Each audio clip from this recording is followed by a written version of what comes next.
Disclaimer: the information and education material contained herein is meant to promote the general understanding and dialogue of GAN's processing. Such information is not meant or intended to serve as a substitute for a healthcare professional's clinical training, experience, or judgment. For patients and individuals, such information is not to be a substitute for professional medical, therapeutic, or healthcare advice or counseling. For medical issues or concerns, including decisions about medications and other treatments, readers, viewers, listeners should always consult their physician or, in serious cases, seek immediate assistance from emergency personnel. Prescription information, procedures, and use of medical devices information should be undertaken only by properly trained and certified medical personnel. We specifically disclaim any warranties, express or implied, including implied warranties of merchantability or fitness for a particular purpose. Such information is provided, as is, and is believed to be accurate at the time of its publishing, but it is the viewer's job to evaluate the accuracy of any information found in this presentation. Every case presented is of their own experience, applied by themselves for themselves, and it applies to their case only. Every person experiencing health problems should seek professional medical advice and consult their course of treatment with a doctor. The processes of plasma balancing described herein are a natural process which supports the body but does not replace medical advice or therapies one is already subject to. Well, thank you so much, everybody. Welcome to the Keshe American Knowledge Team meeting of 2026. As we continue on with the classes, the public teaching classes, and today we are coming into a very important series. This is the Keshe Foundation Spaceship Institute Teachings on Plasma Science. We're discussing the advanced PICO tech. We're looking for champions. My name is Alexander. I am from Canada. It is May the 10th, 2026, and this is part of the Keshe Foundation North America Plasma Education Series. So we continue, and we are at the tail end of a series on the PICO tech. In this particular part of it, we discussed margins, modulation, X factor, bagels, and X communication. And now we'd like to enlist the services of some champions. But before we get to that, we need to review how all this is tied together, because there is a, shall we say, a link or a continuity that comes about. And we have to understand what it means by margins. We often refer to it as a margin of error. And we use an example in money where two parties decreased their holdings by $20. You see, A had 40 and he lost 20, and now he only has 20 left. But B had 20 and he lost $20 and he has nothing. The difference was $20 and the difference still is $20. But the real difference is that A is wealthy and B is broke. And this is how business operates. The game of business isn't who has the most money. The business is who could keep playing and who falls by the wayside. And sometimes we need a little bit of a push to fall by the wayside. So it falls under the guise of modulation, but modulation really is the process of systemically varying a high-frequency carrier's signal's amplitude, frequency, or phase using a low-frequency message signal. It enables efficient data transmission over long distances, and this is in radio, TV, and telephone systems, allowing multiple signals to share frequencies without interference. So we can tune into many TV stations, and we can obviously tune into many cell phones, and we can communicate that way in privacy, unlike we did in before. If you remember when the phones were implemented, the historians tell you you had to dial an operator, and it was what they called a party line. Today, the party line is getting ready for the long weekend coming up next weekend. So, everybody's getting anxious. And we have to practice our target shooting. We're looking for that X factor. And when X marks the spot, and how do we hit it? We have to modulate our aim. So there's an upness, there's a downness, there's a left and a right. And then once you hit that spot, then you've hit the bullseye. But in the physical way, that's what we have to do when we're shooting at the target. But if we can't see the target, different things happen. And then, of course, there's the relationship with our shepherd. And we say, the Lord is my shepherd.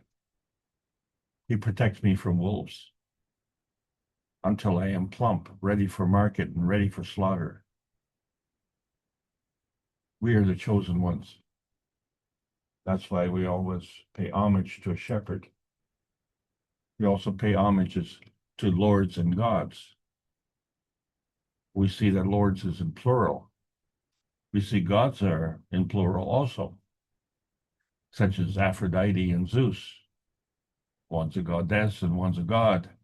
And then, of course, the gods have to ride around on chariots. Chariots, of course, are pulled by horses, and then lords can ride the horses. But the gods have these chariots that actually seem to create combustion and a flame. Or not. So we see these evidences all over the place. So what we're looking at in the present is actually trying to keep an eye to the past. And then there's one other factor. It has to be with the understanding of contraction. The thing you do with muscles is you can tighten them, and then you relax them. If the muscles are relaxed, you can't untighten them. Fists can clench, and then fists can open. But if the fists are open, fists cannot not open. You just cannot not do something. Not does not work. And this becomes all very important when we look at the Ten Commandments. And the first one says that I am the Lord your God. And then the other commandments all say, thou shalt not do this and not do that. And if it wasn't enough in the first 10 commandments, the additional 14 commandments carry on with that same theme. So thank you very much for telling me what I can't do. I'd really like to know what I could do and what I want to do and who I should ask. So we've been categorized as fallen angels. And when you fall, it's generally acknowledged that it's through weakness, your faults, failings, and weaknesses, where you increase your density, increase the pressure, and increase the gravity. All in all, it really increases your dependence on the earth space feeding. But we have to understand that there's an internal pressure, and we know that those are Gauss fields. And so there's always a balance to this falling. Angular momentum is conserved. So there's two sides of this coin. And when we talk about two sides, we usually think of a confrontation, such as having a duel. A duel involves duality, where you have two parties, and they exert energy, which manifests as friction. And of course, that can lead to fists, and fists can manifest into fighting. And this is all part of what we call inertia density manifestation when two forces come together. But of course, we have to be civil. So gentlemen, please shake hands and come out fighting. And we'll see who's the last man standing, because that's what we need champions for. That's what we're discussing today. And we have to do this in a roundabout fashion, because a champion is really someone who we idolize and we allow them to represent us, because we are not the champions. The idols are the champions. And these idols, of course, are champions because they will fight for us. So, no, I don't want to go fight, but, I don't mind if you go. And of course, then we enlist the services of gladiators. which of course, unfortunately for them, many of them were slaves, and the only way that they could avoid the tedium of slavery is to become gladiators, which of course is a life and death struggle as a show. And of course, that was entertainment. And another form of entertainment were knights, jousting knights. They carry a spear and they run at each other and they see who falls off the horse. And then, of course, we have sports stars. We idolize them, and of course, we want them to be on our team because our team wants to be better than your team. That's what we do. So after, the money is spent and everything, what do the champions want? Well, they want trophies, okay? Because that in memories are the only thing they have to take away because the money comes and goes. So the motivation for all of this is this energy binding that we have, which is a self-serving dimension point. Me, myself, and I, that's what's most important. We do that at the expense of others. And so others have the same problem. They have to do it at the expense of others. And this causes confrontation. And so we need ways and means to resolve these confrontations. So one of the ways we can do that is by having a contest and enlisting the services of our champions, or less civil, of course, we can just declare war on each other and let the killing begin.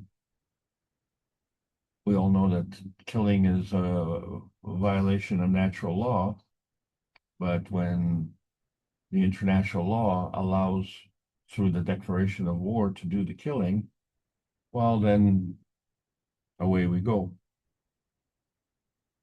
But there's another lethality that is in our environment, and that's toxicity. And we talk about that a lot. Our air, water, and food, and our earth is polluted. Well, who is doing the polluting? Yes, that's the question. So we have to look in the mirror to look for the answer, because it drains our vitality. And that vitality includes both emotional and physical context. And the worst kind is when we are binding at the expense of others, then we all become loose leakers. But we don't need help on that. We can be loose leakers all on our own.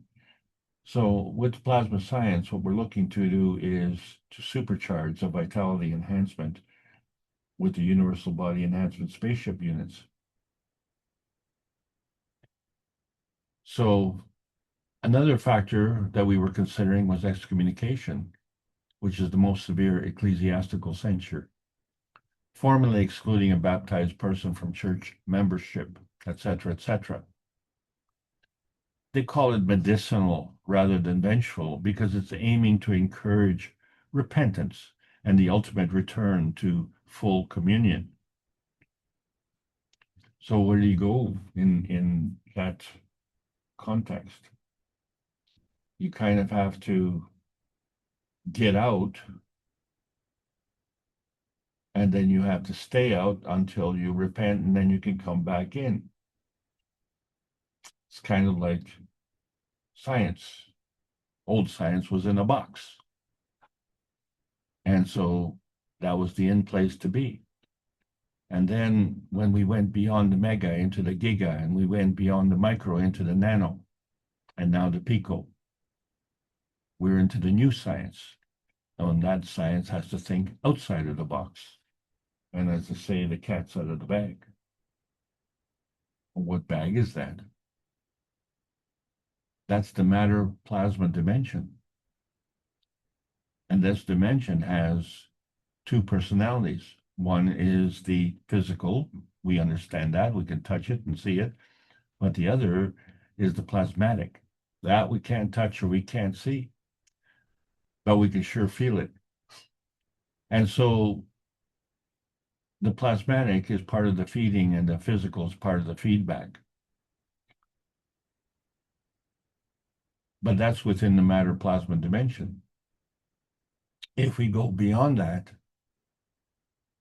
then the whole matter plasma dimension is feedback. And so since that's our focal point, man is feedback dominant. We're missing the feeding. We're missing half the picture. We're missing the understanding of the principal matter and how it arrives here as PM ticks, which are magnetical. They come as an energy pack, and they are divergent all over the universe, and they come together in the dilution of a force field. If they come together, they come as antimatter, dark matter, and a matter gen. That gives you this plasmagen conversion. And then in order to convert into the matter state, like a maggraph, you have to have a field interaction with a place. We've chosen Earth. And so that interaction we call inertia.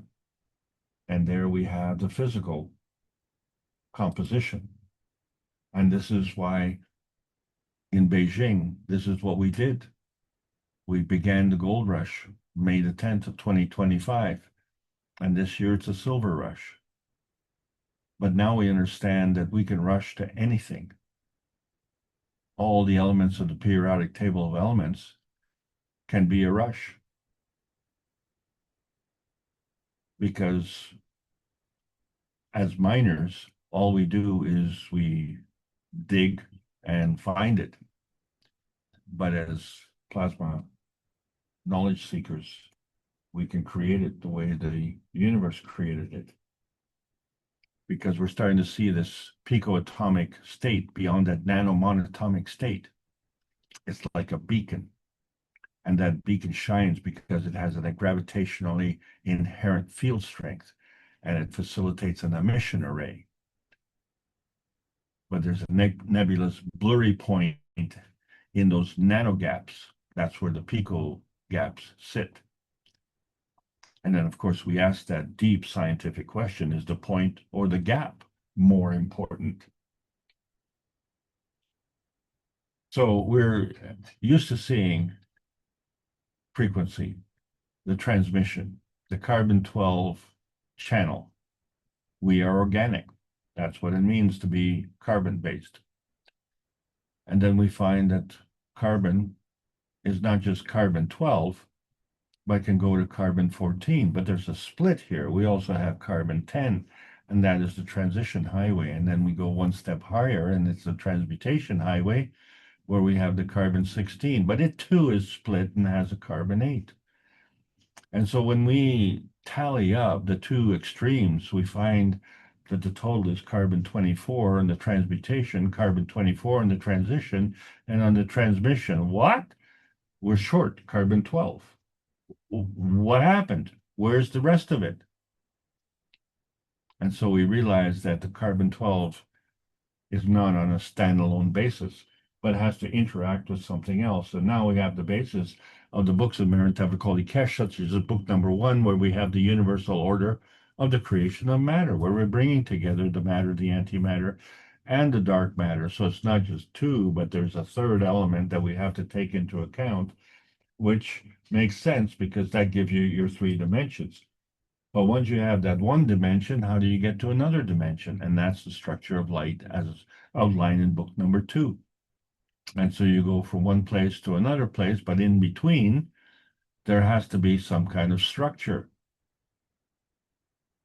So you have a structure, you have an emission of a structure, and then you have an arrival of a structure.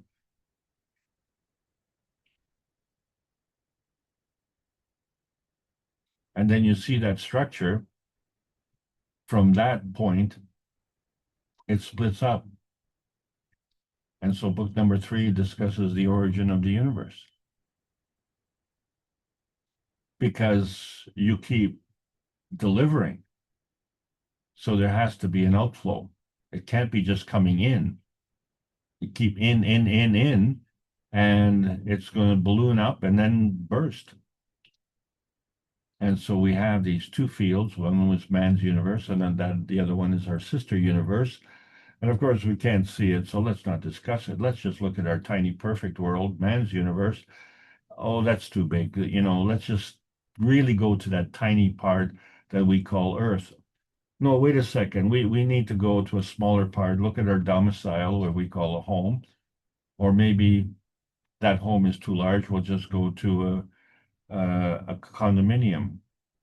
And why not? It worked for the cavemen. So this is the problem that we have, is our schemes are too small. And so for 29 weeks, Rick Crammond and the Universal members of the Universal Council, bringing the one planet, one nation, one race for justice and world peace together to discuss our tiny perfect world in the context of the universe. Taking one small scheme and comparing it to the bigger scheme. The other part of the picture that we constantly ignore. Because we don't understand the plasma rule, where the higher strength feeds the weaker strength. We're always looking where the higher strength eats the weaker strength or beats the weaker strength, or if there's a competition, our champion is stronger and our champion will beat the little weakling. That's what Goliath said to David, didn't it? But anyway, that's another story. It was a transaction zone. It became a point of conflict. And any point of conflict is also a binding zone. So however you want to phrase it, it's an inertia density manifestation. So this becomes important to understand, because we can go through different levels and there's a sequencing that's required. And all of that is based on fundamental rules of gravitational attraction, which we said was part of the feedback, and the magnetical repulsion, which is part of the feeding. But you're the last man standing, and you have choices. Oh, yes, you do, because you can turn it on and you can turn it off as far as the feeding is concerned, and you can increase and decrease the strength, and you can enhance and diminish your positioning. This is where the stronger feeds the weaker. So how does that relate to champions? Well, when you look at that transaction zone, singularity requires a solo effort, and that's how champions usually operate. But a duality requires a partnership, and the partnership requires reciprocity. So that means a balance of incentives. So how does that play into the notion of you being a champion? Well, the solar system is our champion, and we are part of it as members of Earth, but we have our own containment, the human body. And so when we look at the folding deviation of the amino acid star formations, we see a commonality, common denominators. All members of amino acids, the building blocks of life. So we're all part of the same process. Well, if we're all part of the same process, why are we having this competition? And then what happens when we get here? Well, did we fall or did we arrive? Since we're coming into density, then what we have to understand is that gravity seeks density. That's the rule. And that density operates within the Coulomb barrier. The Coulomb barrier is the reference to that containment field of Earth. But every field has a containment barrier. And every field has to be constantly in balance. That's what's called a maggrav. And so when we look at concentric circles, that's one way we see different energy fields. Or we see spirals. We not only see different energy fields, but we see a movement. And then, of course, we see bagels, which kind of seems out of context, except for the fact If a bagel didn't have a hole, it would not be a bagel. So what's going on in that hole to allow it to be so? So if we look at the opposite, when two forces coming together and the PM techs are coming together, we say, well, that's just a dream. But in reality, we saw the planet and we chose the planet. And we came together in a concentric field, but we also had a spiral field. So we had inertial manifestation regardless of time and distance. Because when we look at the solar system, we find we have other planets. So something special about this one. So when we discussed frequencies of the transmission highway, we see the sine waves in singularity. But we're only looking at the peaks, you see. But when we have sine waves in duality, when we have many more peaks. And so in simple terms, the more peaks, the less variance we have, the less bumpy the road. Things level out. And so when these fields are all overlapping, they're all doing the same thing. We discussed the nanocharges where we have this beacon charge that's at the center and then the beacon discharge at the outer perimeter. So there's a containment within, but there's an energy flow without. And that's the difference between the inness and the outness. So when we discuss our dynamic plasma at the focus, well, this is me. And outside, well, that's not me. That's how I know the difference between me and what's not me. But the plasma has to determine what is inside and what is outside. And part of that outside is actually the aura. And that aura also has an inside and an outside.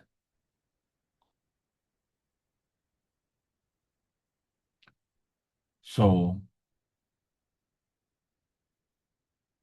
we always ask, are you welcome to stay or are you unwelcome? Because there has to be some common denominator to discriminate with. But when someone excommunicates you, says, well, you're not welcome, well, where do you go exactly? And since the excommunication banishes you from existence, where exactly do you go? So when we're looking at the path link, we're only looking at the tops of the frequencies. That's our point of view. The rest of it is below that, and that's just a blur fill. We often think it's very dangerous to look, so we don't look down there. We just stay on top of the situation. But, the susceptibility of that situation really is that we're looking at the upness versus the downness. See, the downness being the blur fill, but we know that without the downness, there is no upness, and you cannot continue. So the thing about the down and up, when we put our boots on the ground, they're not upside down. They're not down under. They're not on the ceiling. They're on the ground.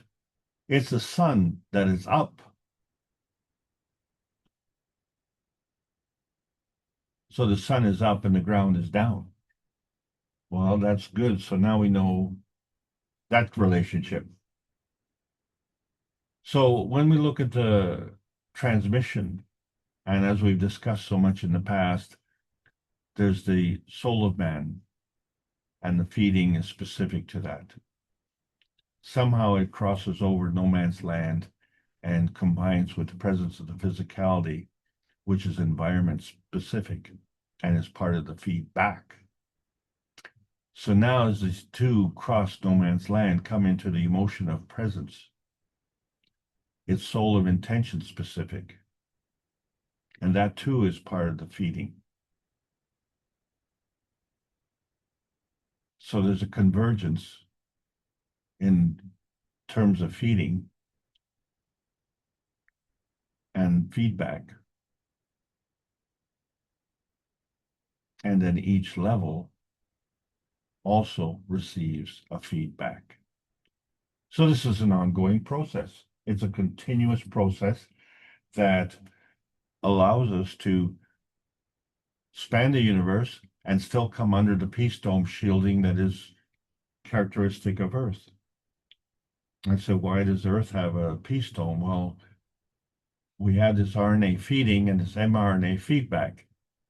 One is the welcoming and the other is the feedback of the welcoming state. And we have this matter gen, which is a reflection state of both the feeding and the feedback, the coming together. So when we look at rain as it comes down, there is no target when the raindrop hits, but it acts like a beacon because it always hits the bullseye, because the waves that go up away from the raindrop hitting the water, they go up. But up waves have to go down to be a wave. And then, of course, the next wave comes up to be another wave, but we find that we can make concentric circles. And so these waves, with their upness and downness, reflect this magnetical strength and that which is imparted through its gravitationally inherent PICO core. Because all of the energy from the drop has blended in with the water, and that motion has imparted. So we see right where the wave is created is the biggest impact. And from there, it creates a direction of flow and imparts the strength of the flow. And so each wave is like a containment. And so we start with me, and then there's not me, and then there's another wave that's me, and then not me, and it just continues. So in comes to me, and out goes is not me. So we have this plasma energy in motion, how it's traversing this no man's land, creates this wave field. But the wave, in actuality, when we look at it, is actually bigger. The concentric rings get larger from that point where it comes in.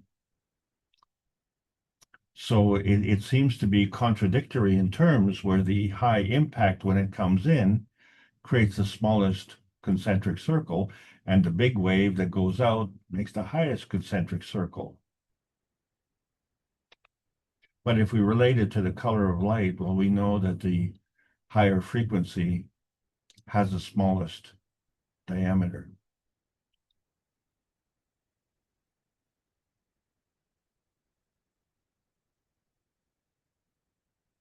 So the blue has a higher frequency than the red. So the blue would be represented by the smaller circle, and the red would be represented by the bigger circle.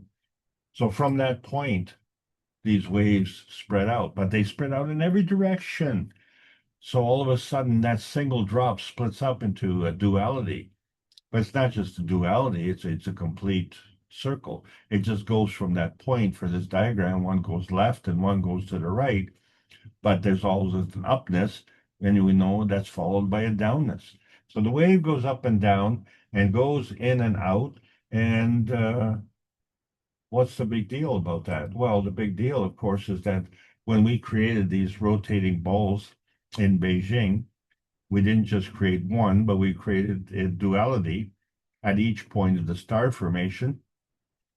And then the star formation, each one had its own field, and it was interacting with every other field.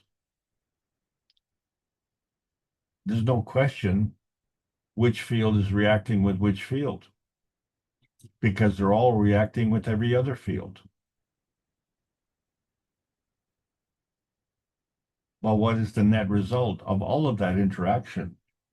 We had the raindrops of gold gans.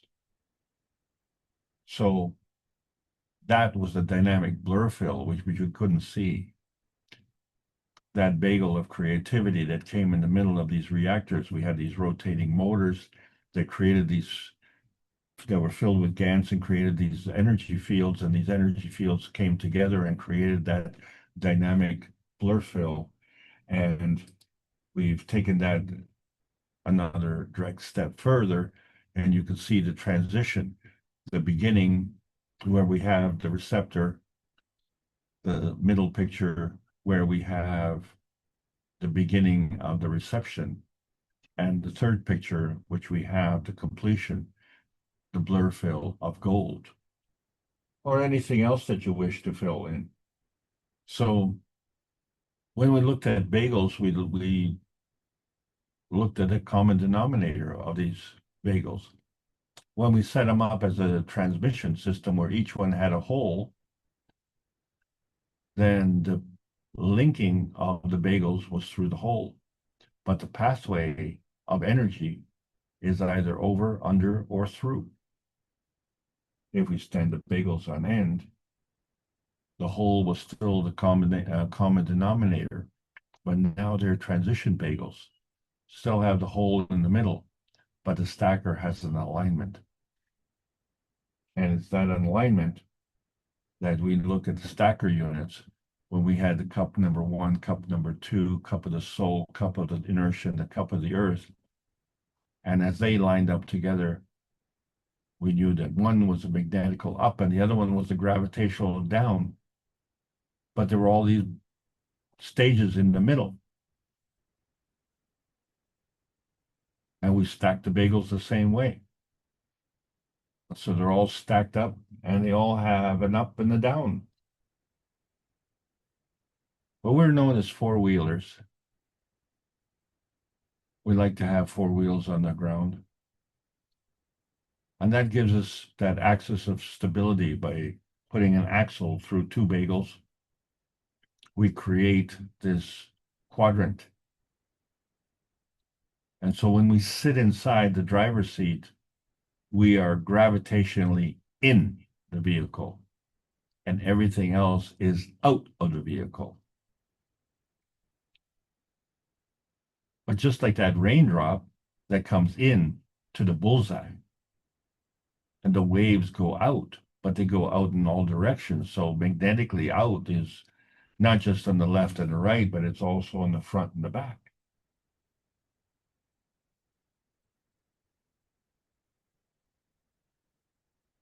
But if we look at these bagels from an atomic structure, atomic means uncut. But we like to cut our bagels. And so one of the ways to do that is to cut them in half. And when you see you only have the upside, you don't have the downside, you're only seeing half the picture. But you're seeing half the picture twice. But what if he cut the bagel across? So the top part of the bagel, we said that was up, and the bottom part was gravitationally down. But who says that you can't flip it over? But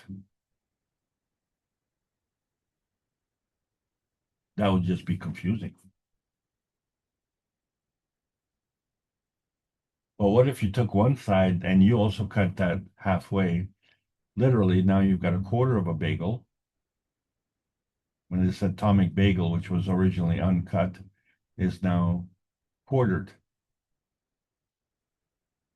And so one part of the bagel is up and one part is down. And that's based on curvature. So we see the same thing happening when we apply this linear bagel theory to phospholipids. These are essential amino acids that link together with hydrophilic heads. The tails are hydrophobic and they line up tail to tail. But we know like charges repel. So the upside is outside and the inside is the downside. And what that gap is in mid-middle is that transition.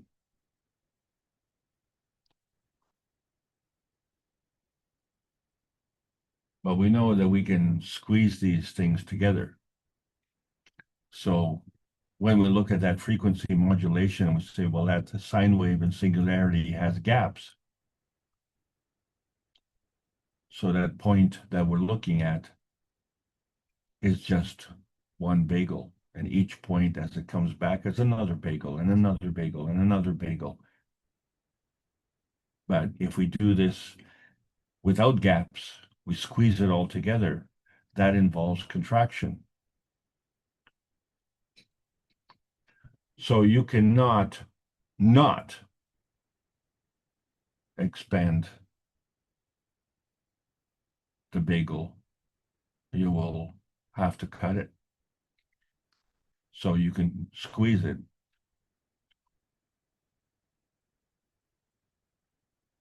And that's what happens with the phospholipid array. Because there's an interactive field, and that field has an upness and a downness, and it continually overlaps.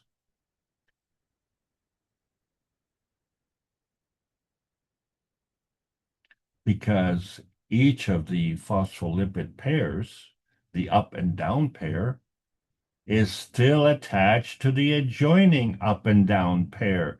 So there has to be a connection. There's this invisible connection between the phospholipid pairs. So not only do you have a connection between the upness and the downness, but you have a connection between the neighbors. And there is no fence. There's just a transition zone. So we can get this curvature modulation by taking the frequency modulation and then squeezing it together.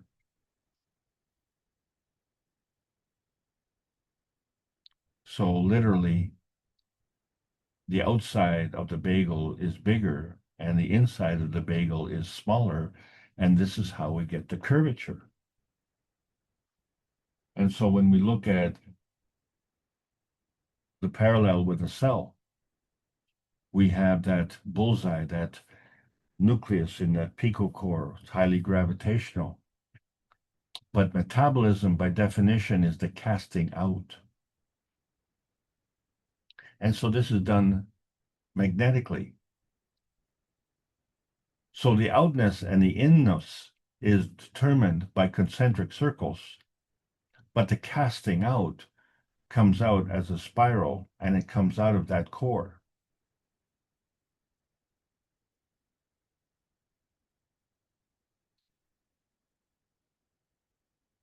It does so without damaging the cell. It would do the same thing without damaging the bagel. But in the core, that X factor that determines that cell, there's an inherent calcium fingerprint, that gravitational neutron seed. And from there, that's that internal pressure, which allows for the conformity of the cell.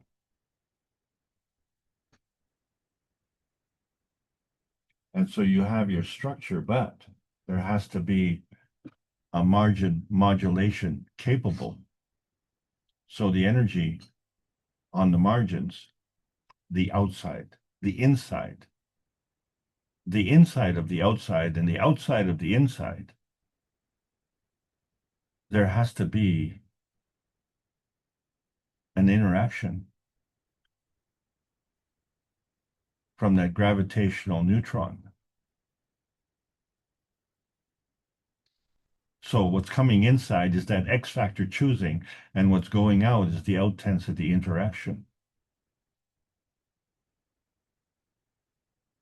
And it's all doing that without damaging to that cell. Well, where are we going? Well, we're trying to understand from the micro and the cellular base to the Earth space bagel, where we see that there's an outside of the bagel and an inside of the bagel. But somehow everything within that bagel is contained between the inside and the outside.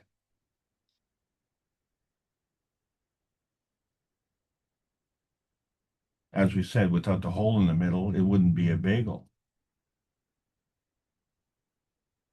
But what about our Earth space? Does our Earth space have a hole in the middle?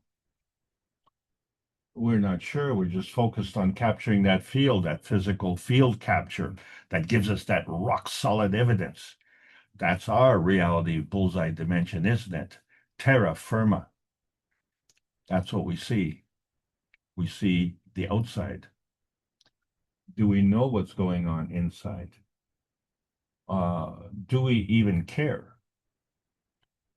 Well, what would happen if we cut the bagel this way? We cut that hole out. So when you cut a hole out of the hole, what's left? That hole was the gravitational endpoint. The bagel was the magnetical outpoint. And now when you put that hole, you cut it out. Well, that's the core issue of this. When you cut that hole, you're actually removing the hole. And what's left behind? Well, a hole is left behind. Does that sound silly?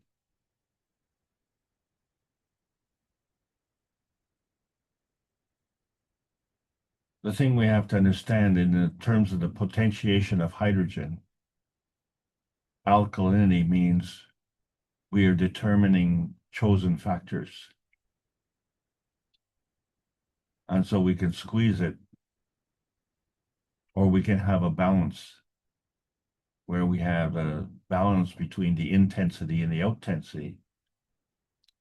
But on the other side, if the outintensity is so where we've taken in a lot of toxicities that are not part of our chosen X factors, we become acidic. Well, now all of a sudden we are extending and stretching our DNA.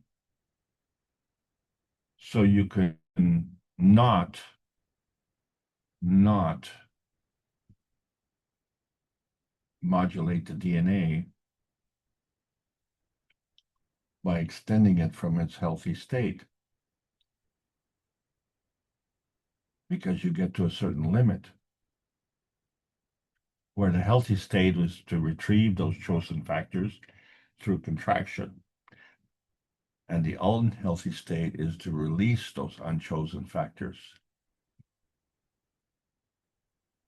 But when you go beyond into the anaerobic, the deadness, that's where you have this recycle abdication of choosing these X factors. So who does the choosing? Well, we do. We digest these things. So our whole process is to convert food to GANs, because that's how we do the energy supplementation. We absorb that nutrition essence, that gravitational attraction of energy, and then we release that waste essence, which is the magnetical repulsion of energy.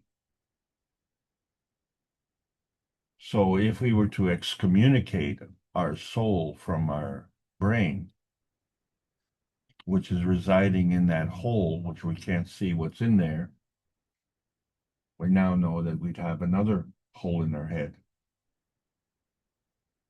And if we did, as they said, excommunicate from heaven, well, where would you go? You've just taken away the essence of the sentience. The same thing happens with a game. You excommunicate the field. Well, there's no champions there. Why would anybody come into the stadium to look at? Nothing. Nothing's happening. Imagine Saturn. If we excommunicated Saturn, you have the rings, you have the shadows of the rings, you have the gaps between the rings. We just take out the planet. So now you've got just rings. Well, why would they be there without the planet? So there's something missing. So we've determined that our sentimental pie in the sky is Earth space, but we did that because this is where we have arrived. And we know that we have arrived because that's me. But we are not in Venus and we are not in Mars. So when we get excommunicated from our arrival place, we have to question who has the authority to do that. So getting back to this atomic bagel, we see that it has a balance of inside and outside. And so that's the point that we tried to make, is that there's a magnetical out and there's a gravitational down and there's a magnetical in because there's a hole in the bagel. And it doesn't matter which side you look at it, there's a gravitational downness coming into that hole. And outside of the bagel is a magnetical outness, and it's coming out all around. Just like our four-wheeler bagel. You are sitting in the driver's seat. You're sitting in the pocket. But that pocket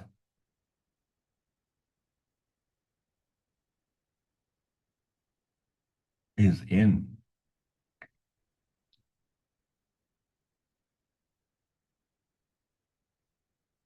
And yet there's an exchange with the out.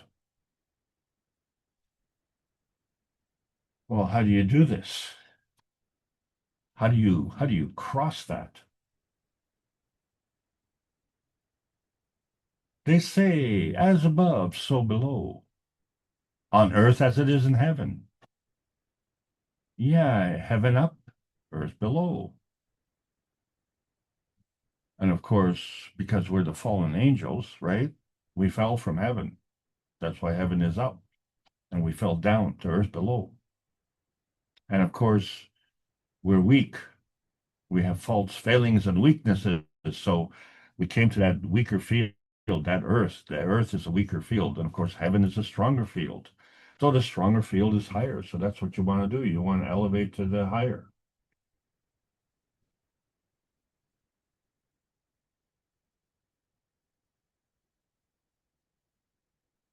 On earth as it is in heaven. What if on earth is on the boots on the ground and heaven is not on earth, but heaven is in?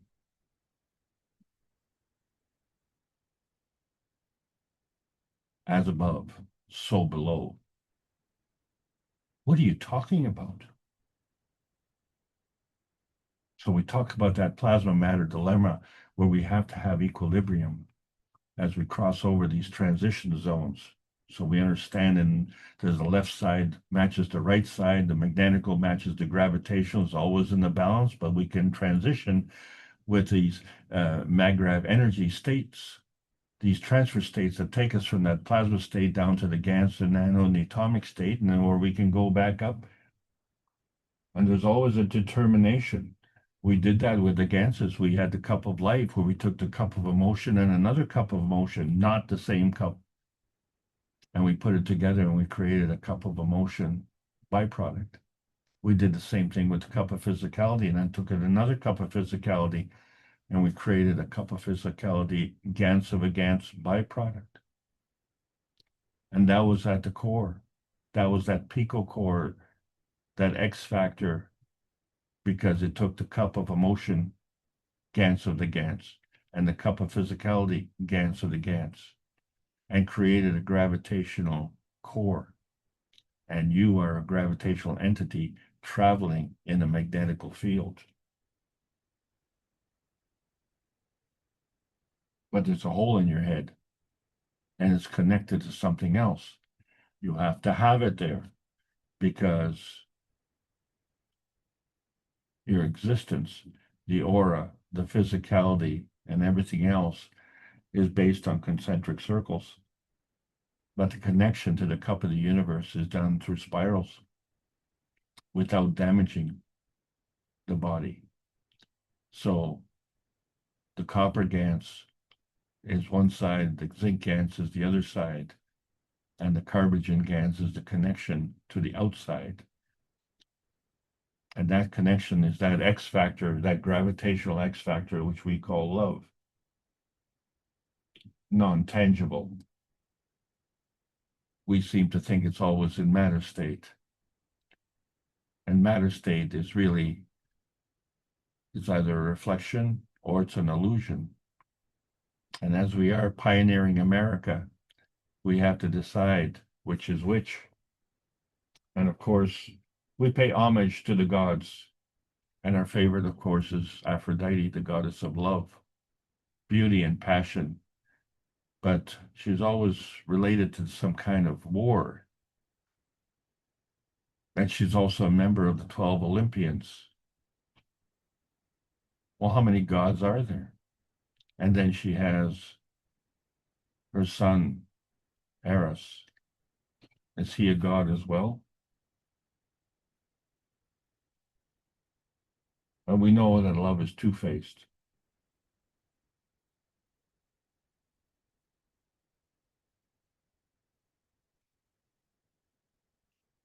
There's a love that's a transaction of emotion with the universe. There's a love that's a transaction with the emotion of our physicality.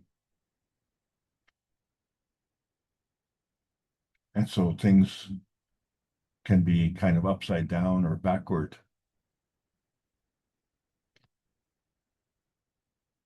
Maybe Aphrodite is at Edorpa.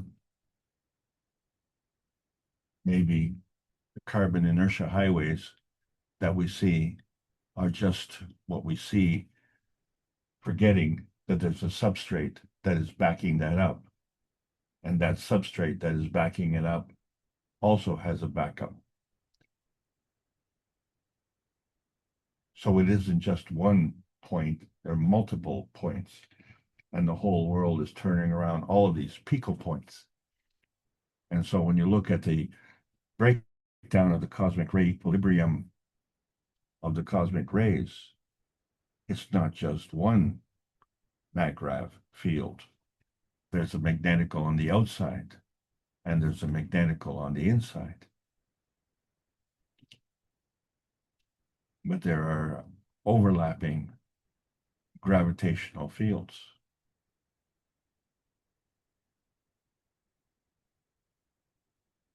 And each field is gravitational at the core, but has a magnetical outness. But when that magnetical outness is on the inside, then it bounces off the magnetical outness on the outside. And then which way is up and which way is down? This becomes part of the dilemma. So when we talk about the creation of free plasma, there's an inherent X factor connection between one amino acid and another amino acid, and they don't discriminate. But they do create.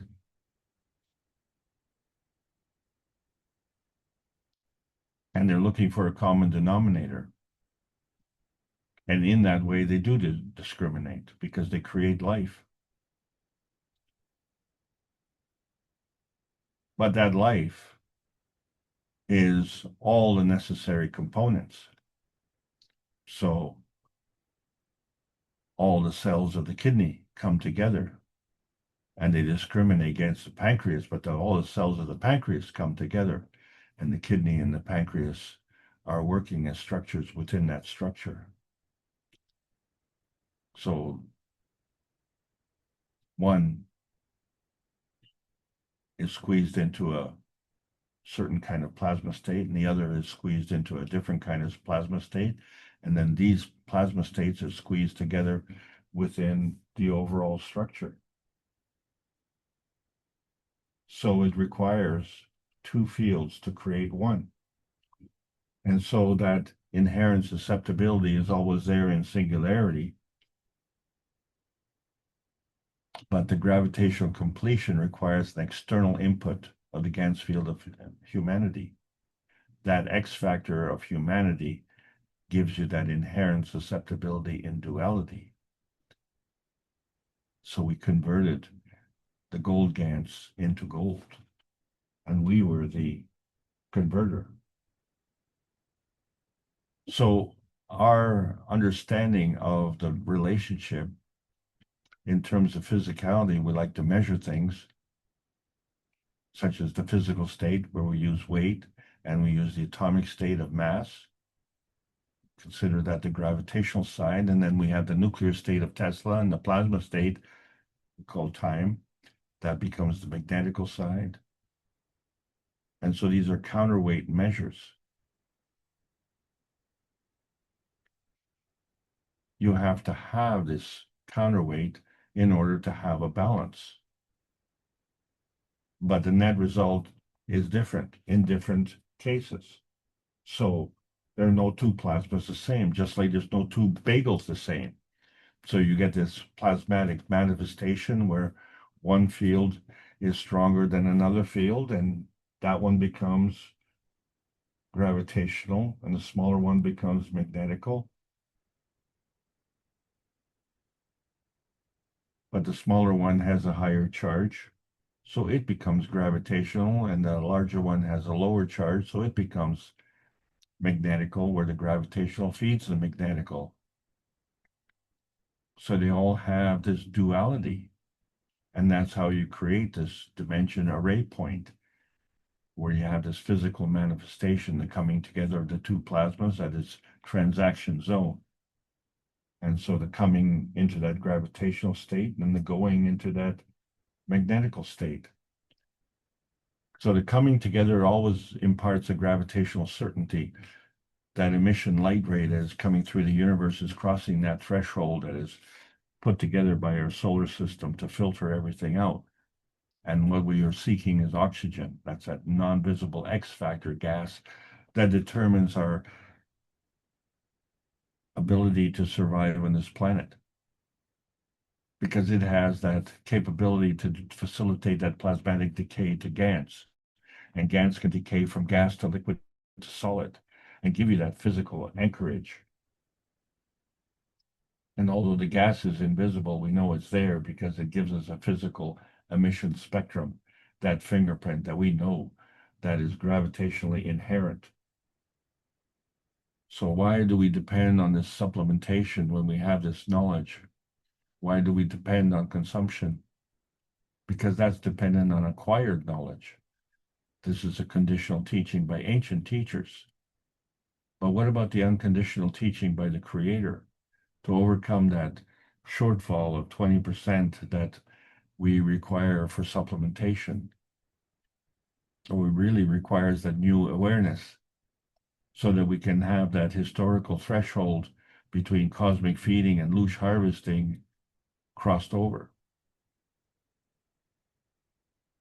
Fill that gap, that hole, in the part, that PICO core. Because we always have these inherent attributes, a gravitational confirmation right at that center point, that PICO core, giving us that gravitational certainty of mutually assured construction. So when we look at the cornerstones of spheres, we need to have those three dimensions. And so we become monuments of litter here, here, and here. That's how some people look at us. We're just a blurry point of stability and a blurry point of security, a blurry point of certainty. We are that three dimensions of our position, bullseye, and we can modulate our targets to determine our position in that whole picture. So as we go through the uncharted territory, we understand that we are an array within an array. There are many stars beyond the nanomonatomic state, and they cover the full range from decay to radiation. So the AI is the ancestral intelligence that we have because we are the technology, we are the inertial product, and we are the image of our dimensional convergence point. So we do have to discriminate to select our personal star of physicality, that soul of physicality of our sun that's allowed us to cross that threshold. It's kind of that blur fill where we went through that pre-selection process. The soul of our physicality of the stars of the universe came here, and the sun was shielding us on many levels. So we have arrived. We didn't fall here. We are in our position, and that emotion of position was a position of choice. That gave us our gravitational stability. And those two fields had to come together because we were there and there we were. And if we want to elevate, we have to have that same kind of magnetical stability. We know that is true because humanity as a civilization has 7 different races, but they all have the same story of the Great Flood. So we all have that inherent dependency X factor that brings us to this planet. We're all brothers and sisters. So if we understand how energy is transmuted, we have to understand that energy is portable. It can modulate through state transitions. Elevation requires physical matter state to energy state. Inertia requires energy state to physical matter state. Elevation involves expansion. Physical manifestation involves contraction. So that's why we're looking for that greater oneness for 641 knowledge seekers workshops in a row. Suddenly transcending the limitations of nuclear science. The reality, the true reality. So how do we turn diamonds to gold or silver? Since May the 10th of 2025, that is the PICO core of truth. We've been doing that, and the research centers are springboarding from that particular point. And so the champions that we were looking for are not champions to go into the Colosseum and fight to the death, where they have self-service at the expense of others. But we're calling all gamers for the self-service in the service of others. Yeah, you're the last man standing, but you can have a whole group standing behind you. The game of peace and enlightenment has started. And to understand the true future benefit, to walk from poverty into prosperity, groups will need champions.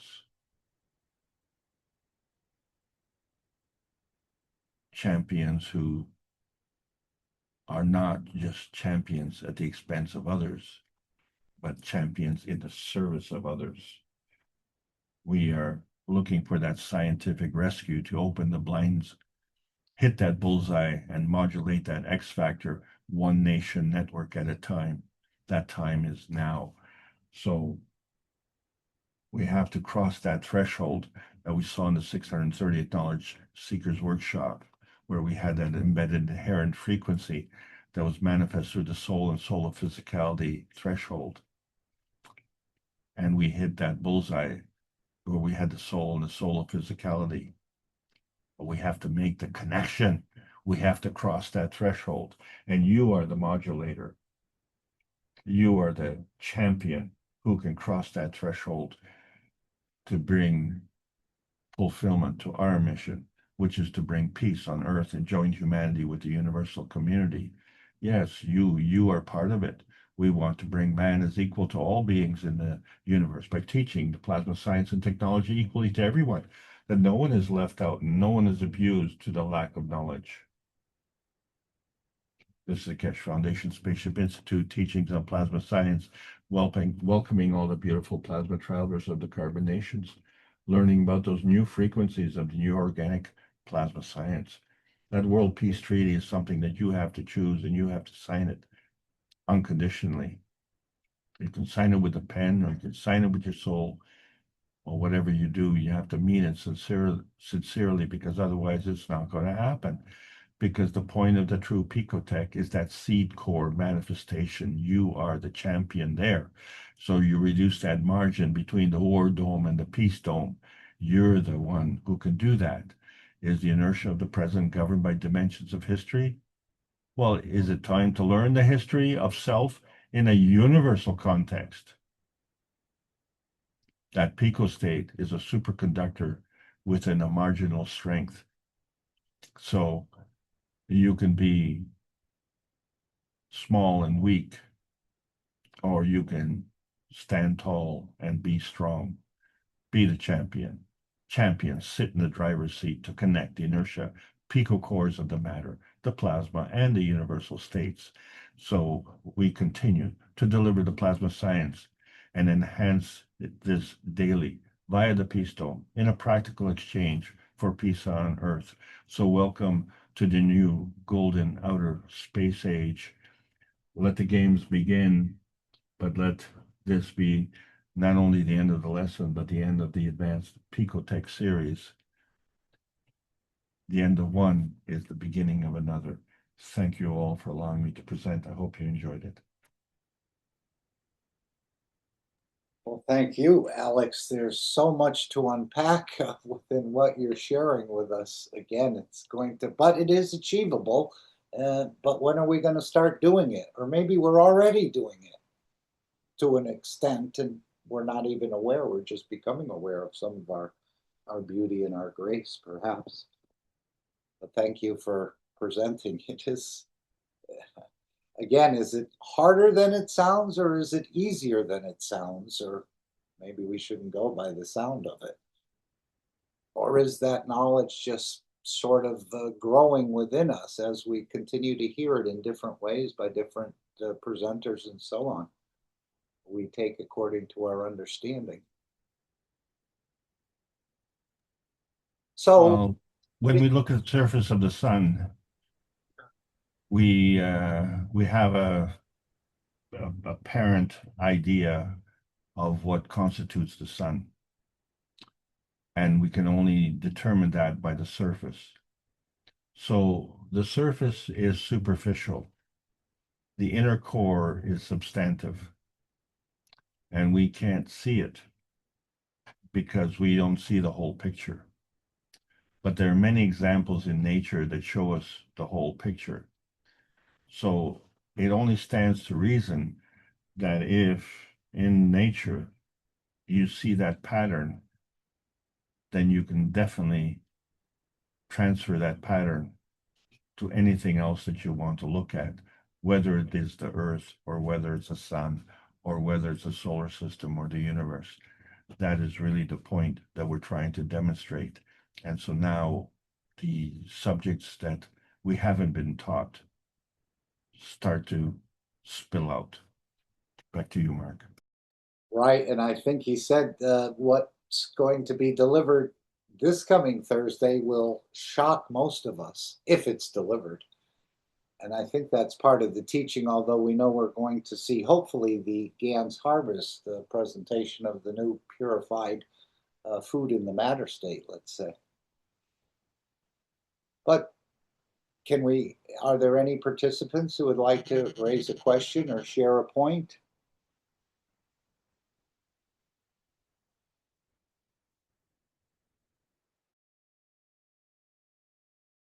I just have a thought.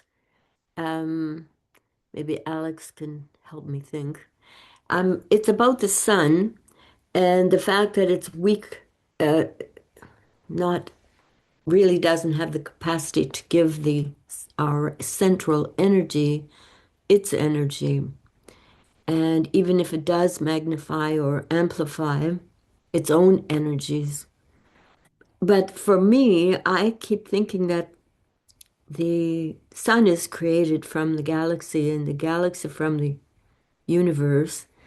So, and we know that we get a lot of energies from all of those. So is it because the sun really, if you look at the whole big picture, is itself very small in comparison to the others, and we are actually exposed to the other energies much more than we are to the sun, as far as the soul is concerned. Does that make sense, or am I Yes. looking at it? No, Sorry? of course it does. Of course it does. Because let's face it, when the sun comes out, and you wake up in the morning and you go out in the sunshine, you'll feel the heat radiant on your Yeah. skin.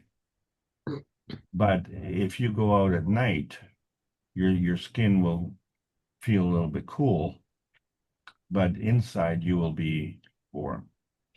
So the obvious question is, how come when you're in the presence of the sun, you feel warm, and yet you are warm from the inside? I mean, So we maintain our core temperature, so to speak. yeah, you maintain your core temperature. Yeah, but there is no such thing as a maintenance aspect of it because you're always exchanging energy. But Hmm. there's another similarity to that as well.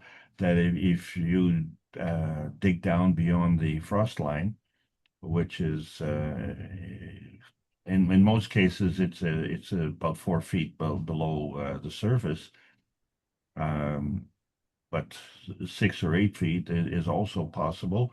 Or you get into the permafrost, it goes even deeper. But beyond that, you get to slightly below room temperature. And you have to wonder, well, where's that heat coming from? Because it's a long way from the top. And, at night, it's still at the same temperature and the sun's not out. So what is causing that temperature? And then we all know that volcanoes are spewing lava, and that lava is, flowing because it's molten. And it's hot, extremely hot. So we know that there's a heat source inside the earth. Where does it come from? Hmm. Especially yeah. Hmm. It just stands to reason that if the sun is a heat source from the outside, that something has to be the heat source from the inside. Yes, because it cannot, I mean, if you're not exposed, and I keep thinking about the size of the sun in comparison to the times when we don't have direct contact. It actually is small, um, in comparison to all the rest, and we don't get exposed to it so much that it's going to cause this molten lava. So our Earth is receiving its own source from the Unicos too. Well, if I can rephrase that from my point of view, Hmm. the energy that you're talking about is how much energy is coming from the sun in relationship to how much energy is coming from the universe.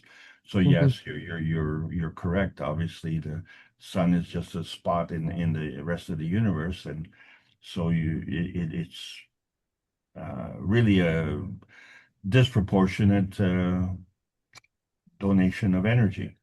Hmm. But the thing is that we are also having a source of heat within us. Our sun, yes. Well, that is the point. That is the point. Uh, yeah. What causes the PICO core to emit? You look at the structure of the PICO core, and it's radiating from the seed point. Same thing that happens to a seed. You look at a pumpkin seed. If you didn't see a pumpkin seed, you'd say, well, how does this big fat orange thing come out? What there's nothing to do with this tiny white thing until you open up the pumpkin seed and you see, well, those tiny white things are inside the pumpkin. Mhm. And you say, well, So the pumpkin makes the pumpkin seeds, and the white seed becomes the big orange pumpkin. Yeah, So, uh, isn't that amazing? it's I mean, the whole thing is amazing.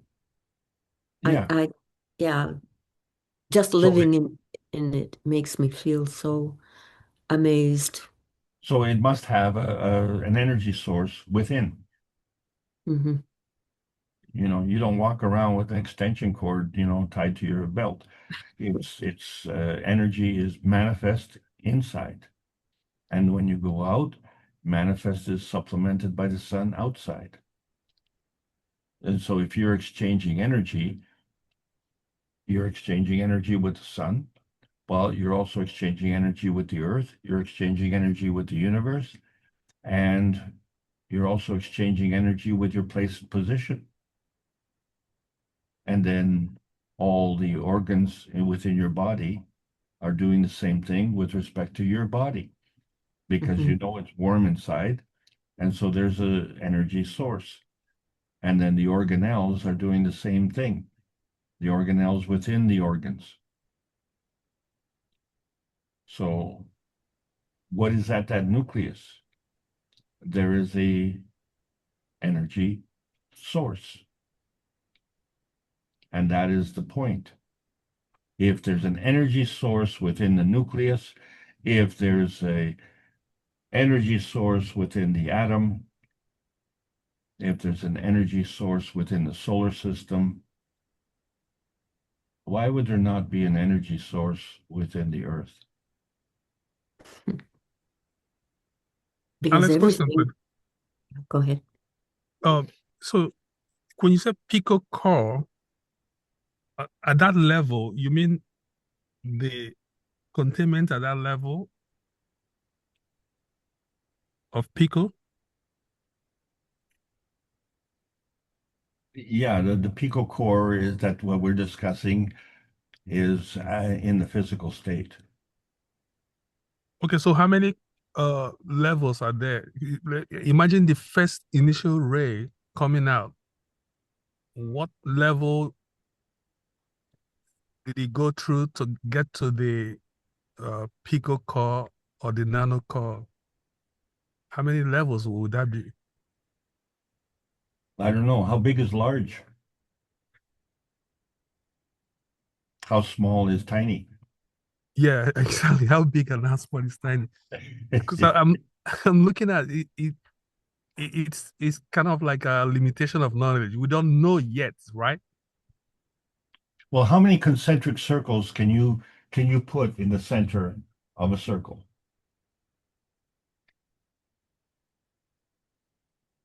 Hmm. I can imagine. I can rationalize that in my thinking here.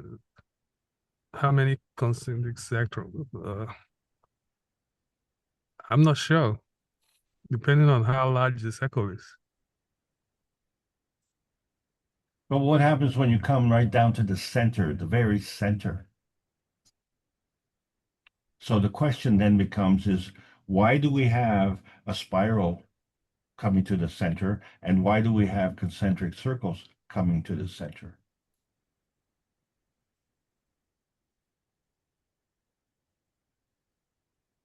We have two ways of entering this field. And so if you have energy coming from the outside to go to the inside, and it's fine, you've got a hole in the bagel, so you're standing on top, you want to go to the other side, you just go through that hole. But what if it's not a bagel, but what if it's a bun? Now how do you get through? You can't do it physically. You have to do it plasmatically. The plasma fields do not see the physical fields. Yeah, the Complete energy. energy. And now you understand how you digest food. This when I was young, Popeye had spinach. And I couldn't understand. I asked the teacher, why is my blood red and not green? If I'm eating spinach and the spinach, you see Popeye, gets all this energy from the spinach. And Why is he, why is his blood green and mine is red? What's going on here? Because you're not eating the spinach. You're digesting the spinach, but you're transferring the energy from the spinach to your body. And then the body is going through a process converting that energy into whatever it needs. And one of the things it needs red blood. But then, interestingly enough, when you do an X-ray, you don't see all these red lines running around. All you see is the bones. So why don't you see the red lines? Because they're transparent, they're colorless. They only turn color when they come into the physical world. When they hit the oxygen, they oxidize. That's what happens with iron when it gets exposed to water and air. It oxidizes. We call it rust. It turns orange. Iron is a key component of hemoglobin. Right. So there's a big difference between the physical state and the plasma state. That there was always a fascinating thing that, I don't know if you're aware of it, but, glass itself is porous. And, to me, glass is like totally solid. And I don't know how things can pass through glass, but apparently the molecular size is small enough to pass through the gaps between the structure of the glass, which is a silica based. It's an amorphous silica based, but there are gaps. And if it's small enough, it can pass right through those gaps. Well, energy is small enough. Well, And isn't every compound or element comprised of CH bonds, right?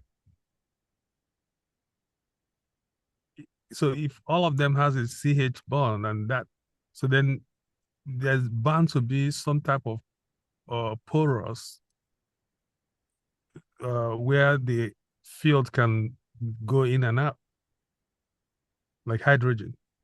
well, okay, well, what we have to differentiate is between the physical and the plasma state. And this is really the hard part for science to acknowledge. So as as Fo described, all of these elements, one works with the other, and they all have this ability to transfer energy. So it depends on the condition and depending on what you get. So this energy is constantly in transition. If you change the position, you'll change the manifestation of that energy. And then if you understand that if you could create that manifestation, and we know that we could take that manifestation and create the energy. That's what we did with the GANs. That's how we took the cup of life. We took a copper wire and a zinc plate and some salt, and we made GANs. The GANs was a higher energy state, but we produced it from the physical state. So that's an elevation. But we could take the GANs and produce the physical state. That's inertia. It's a two-way street. Two-way street has to have two destinations. Has to have a launch and a land. Launching pad, landing pad. Start and finish. But, once you finish that race, then you got to go back to the starting. So where are you going? You're going from the finish line back to the starting line. You're going to run another race. And so that's what we do. We keep running, going to the end, and then returning and starting all over again, and go up and down, and we just keep on going. Okay, until we run out of the energy that we can't maintain that structure. Well, the only reason that we can't maintain that structure is because we don't know how to maintain the other half of our structure. We're only seeing half the program. We're only looking at the upside. We're not looking at the downside. But You can't have the upside if you don't have the downside. So, it's a combination. Maggrav, magnetical, gravitational.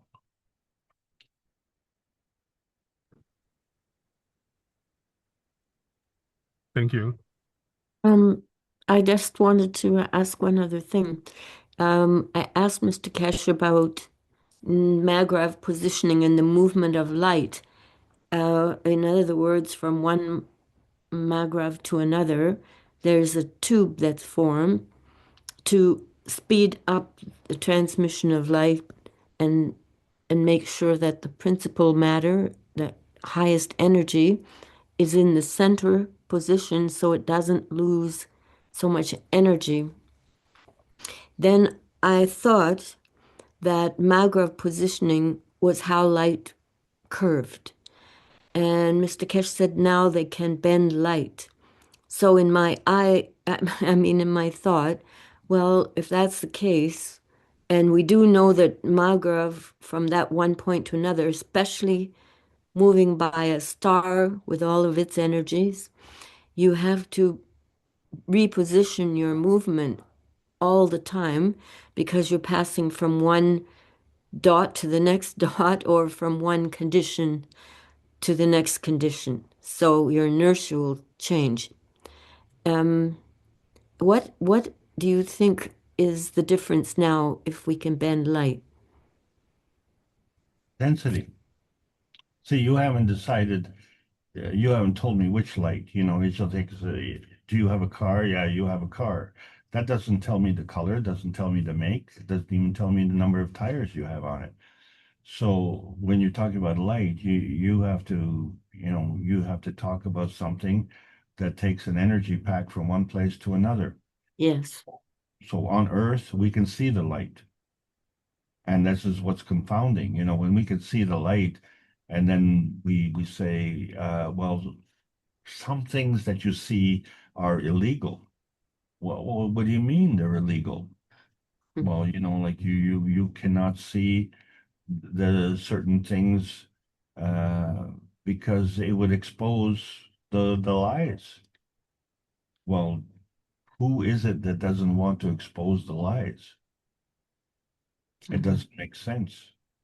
But if you understand that there are chronic liars and they have something to hide, then it does make sense. So, you have to decide which one you're on. And if the lying is causing the problem, and you want to provide a solution, then you have to stop lying. But, if you don't care about the solution, if you have no compassion for humanity, well, just keep on lying. And with the firm belief that you are not going to suffer any consequences as a result. And the only reason that you can say that is because we have a delay of consequences in our physicality. But, when you go into the plasma state, there is no delay. So I think we've all fantasized, wouldn't it be wonderful, like you take a train ride and trains don't go through the highways, they go through the countryside, and there's a lot of nice landscapes to view. And it's nice you sit there with rye and ginger, and you enjoy the view, and you're just sitting in the comfort and having a nice train ride.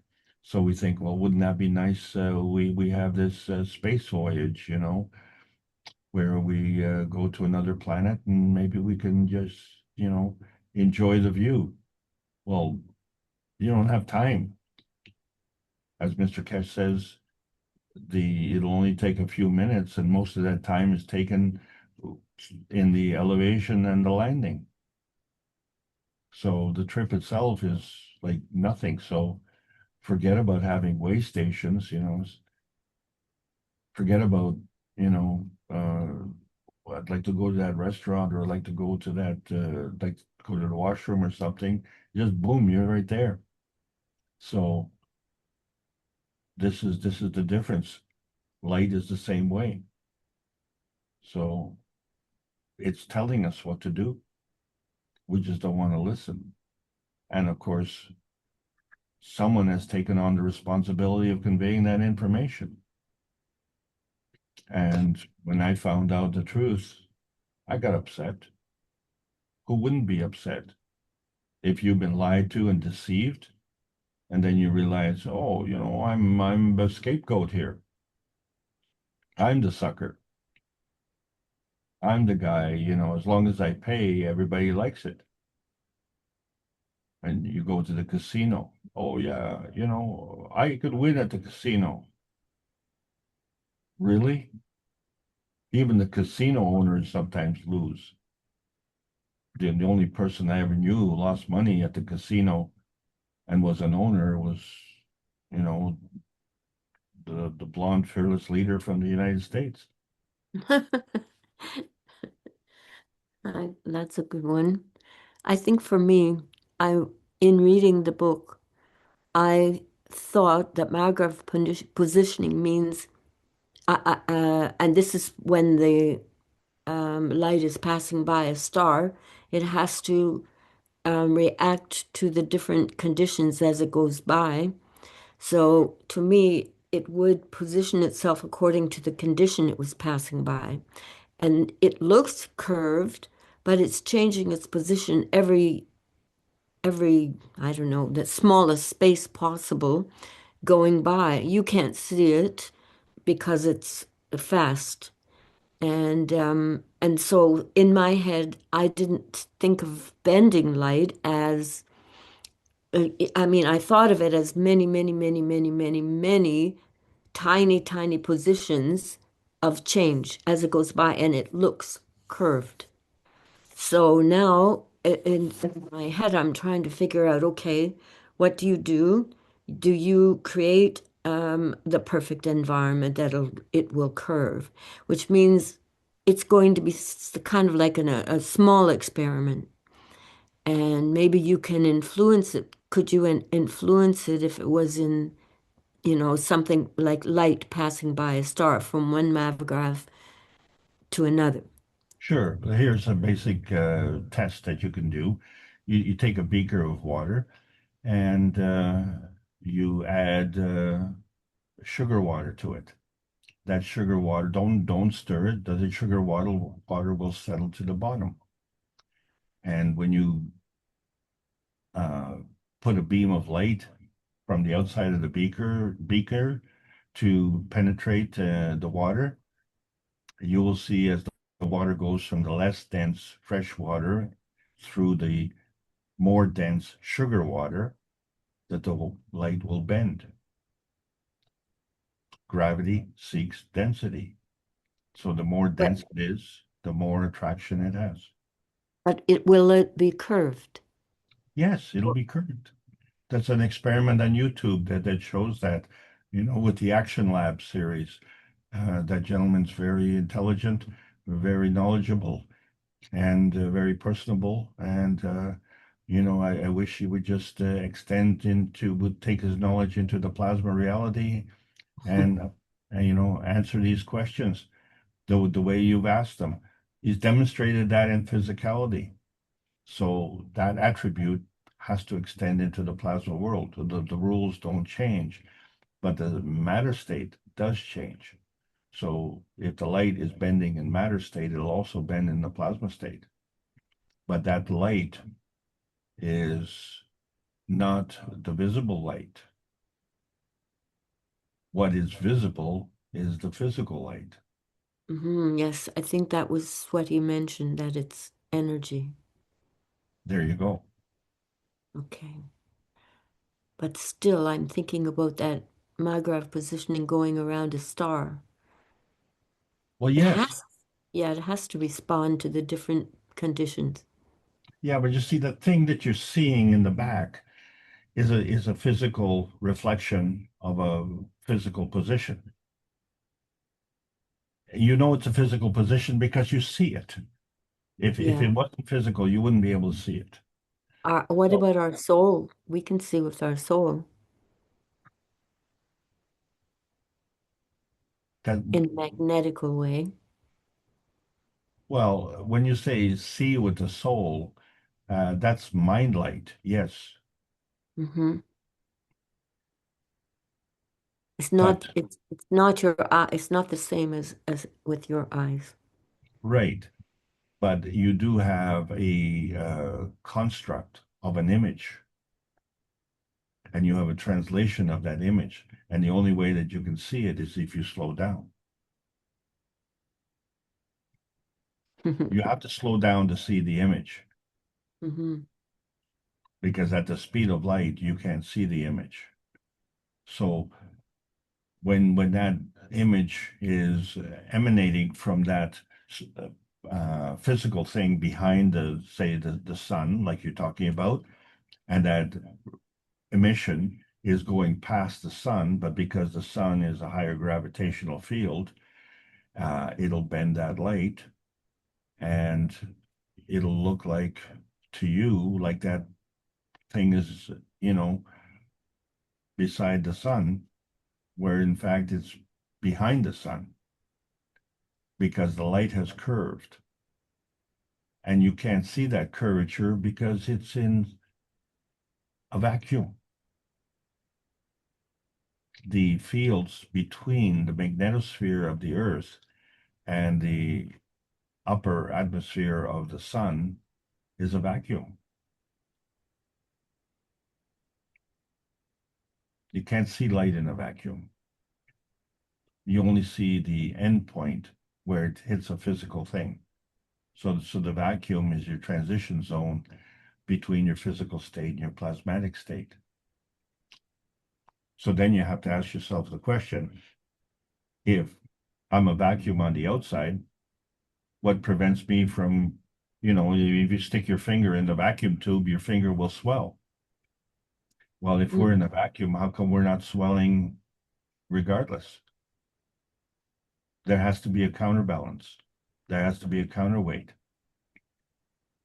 And it isn't just a lead weight that is, holding you in. You don't have all these tiny strings that are holding your skin together.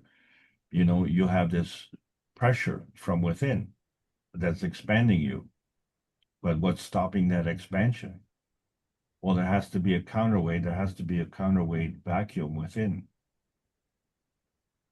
So there's a vacuum on the outside, there's a vacuum on the inside. Well, if you have that, and if the solar system has that, well, what do you think about the Earth?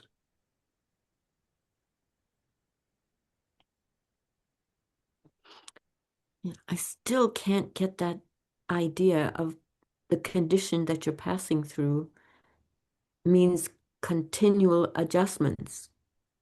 But I hear what you're saying about the sugar water and the vacuum that we are inside.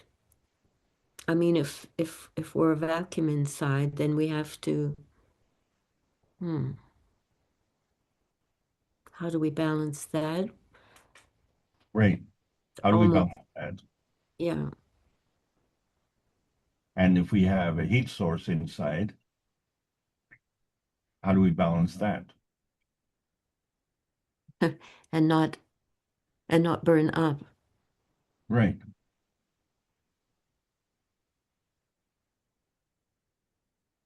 Hmm. So by asking all these questions, you actually end up getting the answer. I don't know. But it's okay. I'm thinking. But there has to be the reason I'm having all this trouble is because of the inertia. So there is in energy state. I mean, in matter state, we have the inertia, the inertia, which is the end result of all the interactions going on, especially on the Earth here. And so we respond to the condition that we pass through. So that's what I mean by changing point to point. That's right. And then if you come to the energy field, you don't have that same kind of inertia. Then Mr. Keshe's Yes, you do. same kind. I thought it was more gravity, which is what you said, density. That inertia, that energy is seeking. Okay, because that energy is a energy pack. Mm-hmm. It's tiny, but it's still a maggrav. Yes, So that means that an energy pack is its own containment point. but only at that point. Yeah, but that point is constantly in motion. There is no point that is at standstill. It's always seeking, Mm-hmm. and what it seeks is density. So you can make if you're producing something here, then you would create in the energy state constant in a way with Right. a okay, yeah. Mm-hmm. Okay. Still haven't got that curve in yet without So, constant. as Mr. Kesh said in the last workshop, we show you bits. He was talking about bending light and converting it to, I don't think it's the light we see, I think it's cosmic rays, converting to energy and matter state, but the knowledge seekers don't understand this yet. And this is playing the game of God. Maybe we're not mature enough yet, but we're getting there. The light bending So, and reflecting. yeah. I mean, we're going to produce something in the lab that is curved already, and then others will seek that particular construction or condition. Hmm. Okay, we'll get it. You know, Thank you, Alex. go ahead, Gail. No, I'm just saying to thank Alex. I've got a million more questions that will come from that, but I'm still thinking. And apparently So, the sun is a, oh, go ahead, Alex. well, I just want to ask Gail one more question to contemplate. Why is the blue at a higher frequency than the red?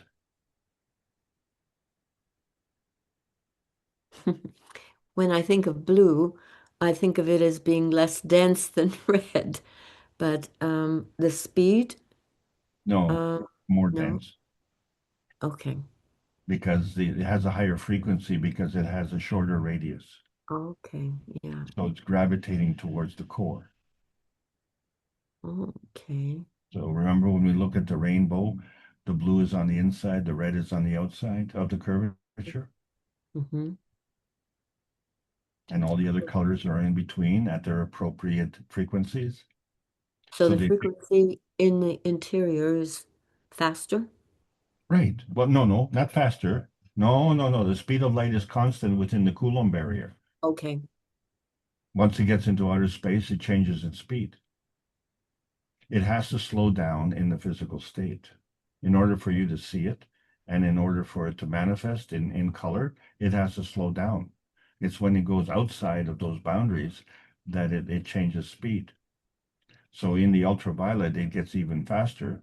And in the infrared, it gets even slower. So the slower gives you your heat, and your faster uh, gives you the direction towards the plasma universe.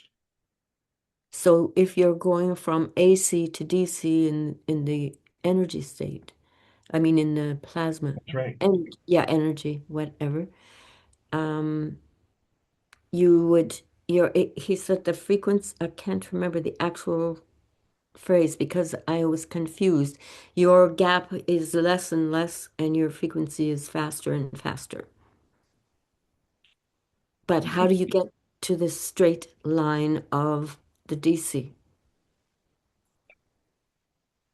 Is it Well, your gap is nothing, or the amplitude is far less? Yeah, that's the one. the gaps are directly proportional to the number of points. Yeah, The more okay. points you get, the flatter it is. Okay, so you could still, it would be almost like a fat wave. It's not actually the thinnest line you could get. No, It's that's right. So mhm. it becomes a superconductor. Okay. So All right, I can see. Yeah, that's what I was trying to think.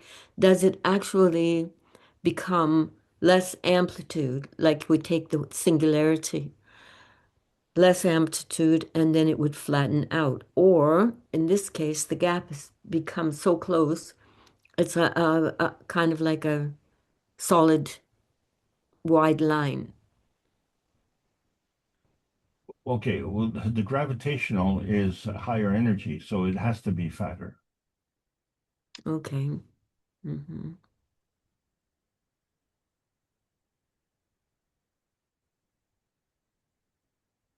Okay, so Yeah.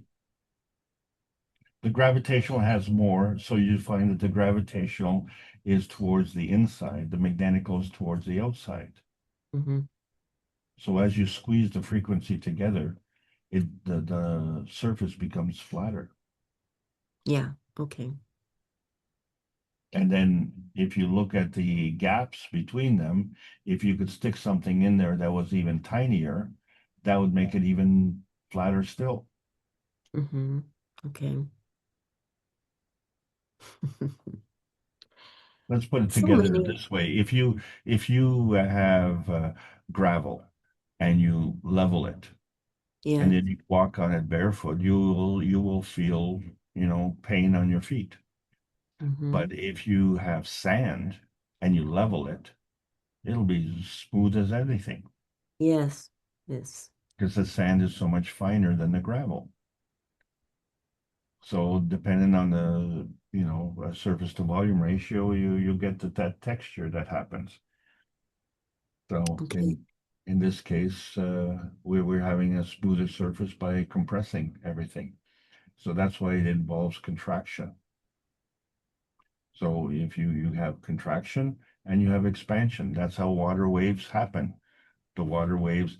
See, when you freeze water, it's 104 degrees, 50 minutes or whatever, something like that is the angle between the hydrogens. So, but when in the liquid state, that's like a spring, I showed like a safety pin. So you could squeeze it together and it'll pop open, and you could squeeze it together and it'll pop open, right? It only stays one state until you clip the safety pin in the clip. And then it doesn't squeeze, it doesn't expand. So in order to unclip it, you have to squeeze it and then it pops open. Okay. But if you force it even open farther, then it's going to lose its paperclip qualities. Okay, so you cannot not open it. You can only open it and close it, but you have to open it after you close it. And you have to close it before you open it. There's a sequence. Okay.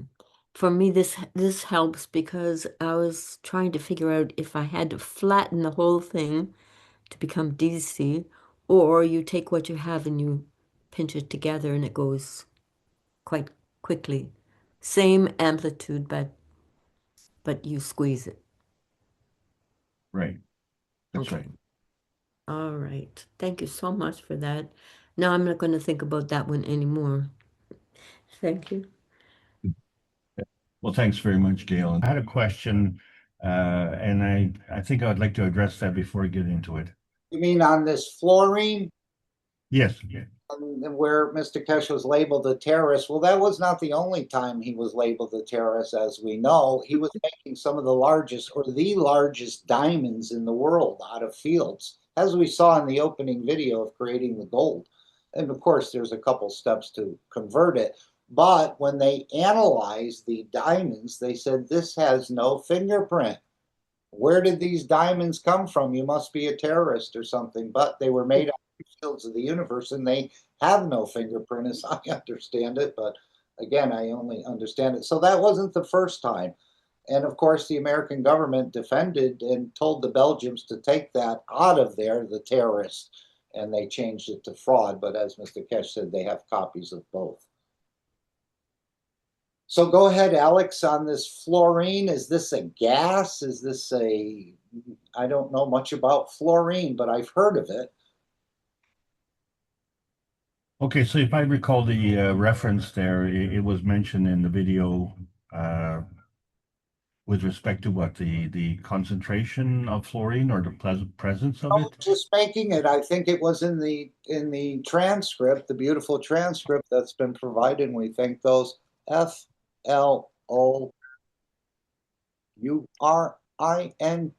Let's see, it should have come up. Yes. No, the word should have come up just by, there it is, fluorine. Let's exactly see in the transcript what Mr. Kesh said. So, Okay, do that. okay, here it, do you want me to share the screen? No, just state the question so that I know what to answer. Okay, to produce this material, okay, is this the fluorine that he was saying? Let me just back it up. I'll just read it. I know he's talking about this red circle and how they've killed hundreds of scientists. I know they've killed hundreds stealing their technology. I was one of the victims, more or less, and they took this material, they analyzed it, and that analysis, as many of you I've said before, we came down, I became a terrorist, because they said to produce this material, you need gamma rays, a nuclear material. In this organization, they took a material. And the lucky thing is always lucky position. I called the scientists who were doing this analysis, and he explained to me, he says, you developed something we don't understand. You have the matter in the condition of energy. And he said, you passed fluorine. I said, can you give it to me in writing? He said, you work in dimension of energy beyond fluorine, that even making fluorine at this time was a criminal offense. Is that enough, Alex? That is perfect. Okay. This is a really good question because we are discussing the PICO series here. And so we know that that is 3 orders of magnitude smaller than a nanotech. When you look at the radius or the diameter of, shall we say, the atomic field of the elements, fluorine is among the tiniest. And if we understand the surface to volume ratio and how it affects negative charge, then the fluorine is among the highest of the negative givers. And as such, it makes it highly, highly magnetical. It also makes it highly gravitational. And this sounds like a double talk, but that's what schizophrenics are doing. And we're going to talk about that today again. But the point that I want to make is that the diameter of the fluorine element is so tiny, and this is one of the reasons it is so damaging. And this is one of the things that came up with the drinking water. As you know, many municipalities have the fluoride in the drinking water under the pretense of health benefits. But we also know the detrimental effects as well. So in reality, it's the potency of the fluorine that is in question here. And if we look at going beyond that particular potency, then you have to go into an isotropic state, which means beyond the physical. If I understand it correctly, and I'm just a layman, the fluorine, it has among the elements the tiniest of radius, or the tiniest of diameter, if you will. And as such, it becomes extremely potent. And we know that to be true. So is this part of what they're adding in aluminum is that fluoride? Is that aluminum? Is that fluorine like a part of fluoride? And they say when you try to filter out this out of the water, it's one of the toughest ones to filter. They even recommend I guess most filters can't even filter that out, but you need post filters, 1 or 2 post filters, because it's so hard to trap it. And is that where we run into fluorine where do we run into fluorine or fluoride in the drinking water? Is that the same as we're talking about here? Well, again, each element has its own personality. So the first answer to your question is that chlorine and chloride are in the same family. And both of them have the same potency in terms of detrimental effect. However, it's very interesting to note that the chlorine is a significant element in salt. Salt is sodium chloride. If we keep them separate, we find that the sodium, when it reacts with water, actually flashes in a fire that is extreme, and it causes an explosion. Chlorine, in its singularity, is deadly. When you combine the two together, it's a staple. It's a food staple for us, and it's essential in our being. Fluorine has the same characteristic, except that it has a tinier diameter, and therefore is more penetrating, and therefore more damaging. There are two types of fluorine, and what I'm going to do is I'm going to quote generously the findings from the New York State Water Treatment Facility. The engineers over there have declared that there is no filter system capable of removing the fluoride from the water. The kind of fluoride that can be removed is a certain brand, and that makes up about less than 5% of the fluoride. The rest of the fluoride is non-filterable. And the reason it's non-filterable is because of its diameter and how it's blended. So it is obviously in a gaseous state. It's obviously embedded in the water, and there is no filter that can filter it out. Now, there is a parallel in this. The medical community is divided between virology and bacteriology, but how they define it is filterable and non-filterable. Since bacteria are many orders of magnitude larger than viruses, clearly bacteria can be filtered. Viruses cannot be filtered. And as we know, viruses are an energy pack, and so they cannot be filtered at all. The fluorine that Mr. Kesh was referring to is beyond the filterable state, and it is beyond the physical state. So it too is in the state of an energy pack. How's that for tying it together? Yeah, and so this is a smaller sister or sibling of the chlorine, and we know we use chlor in our body. Apparently, we pick it up from the salt or so on as a purification and other things with our blood. So there's an element of chlor in our blood, but hopefully not fluor. Yeah. No, there is fluor, but again, all the elements are in our body. It has to do with the state and the exposure to its potency and its stability. So in the physical state, unless it's bound to something else, it becomes potent.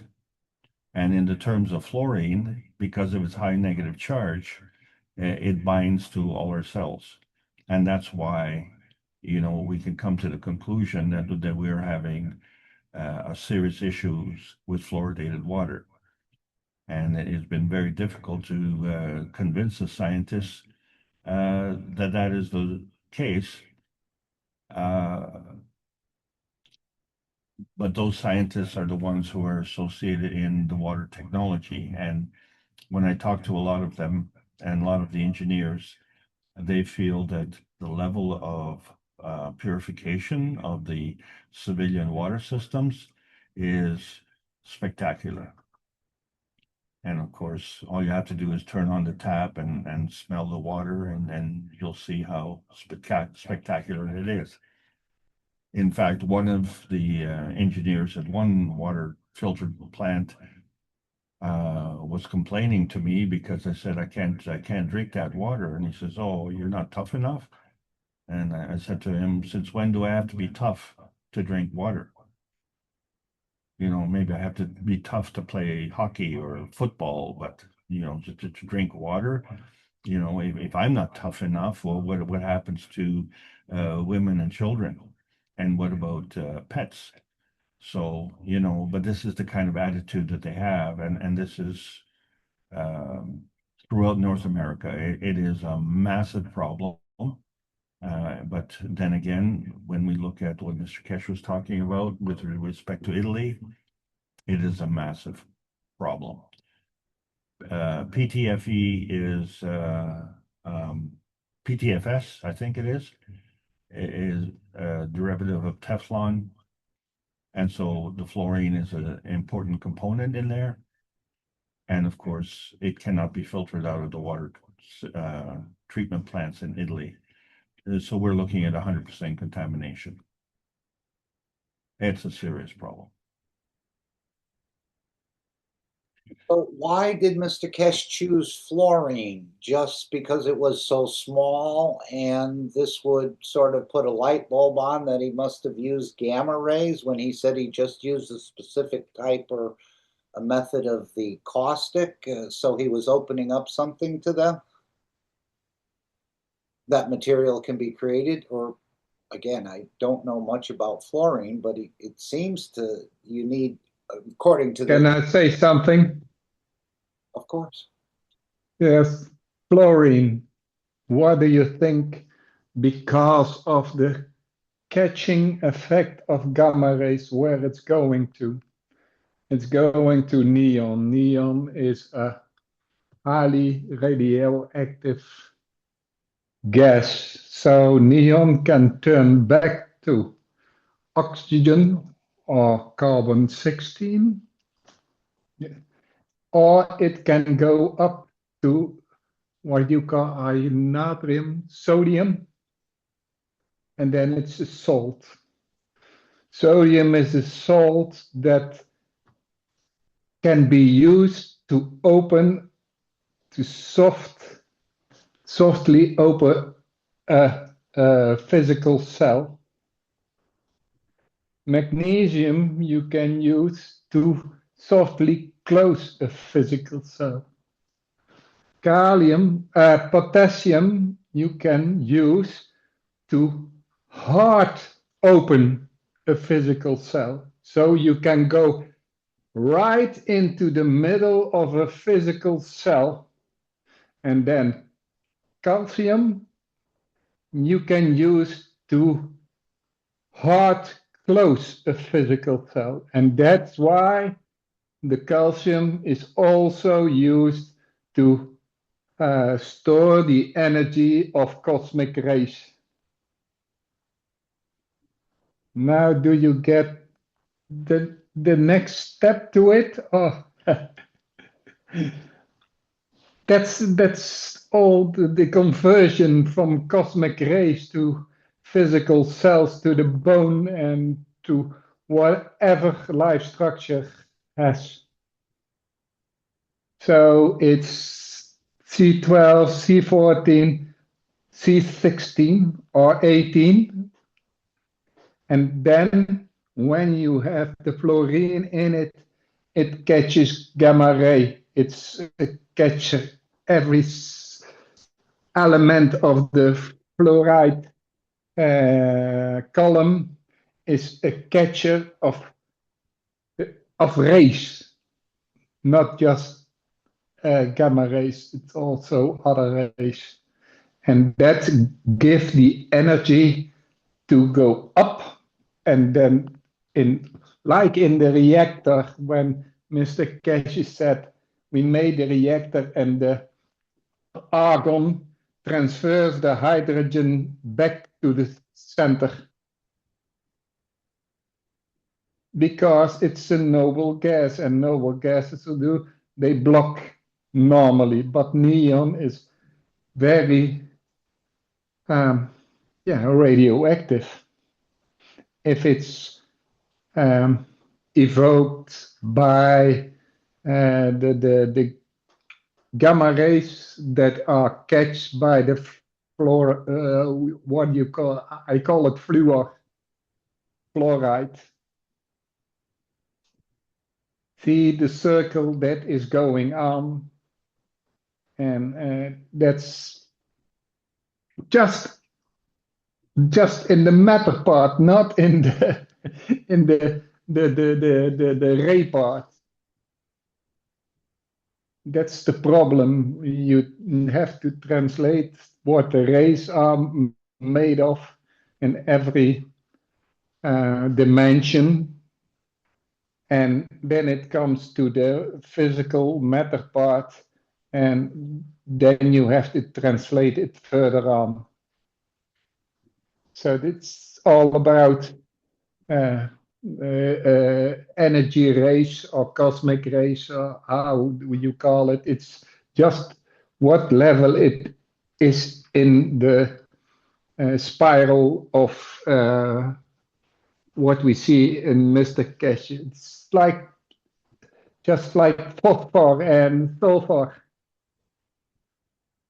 just a tiny difference, but in the cell of the DNA, it makes just that point that it can change.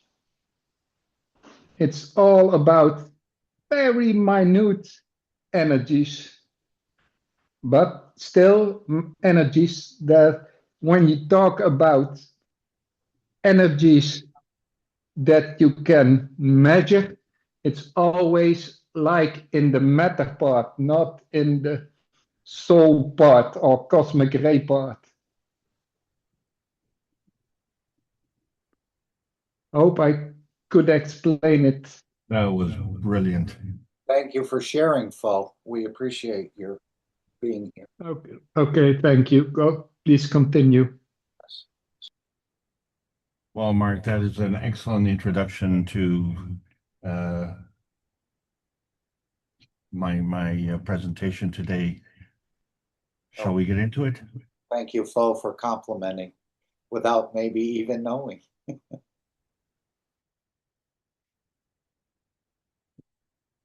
No, that's there's a lot of knowing there. That was that was a very heavy question, and you got two very heavy answers.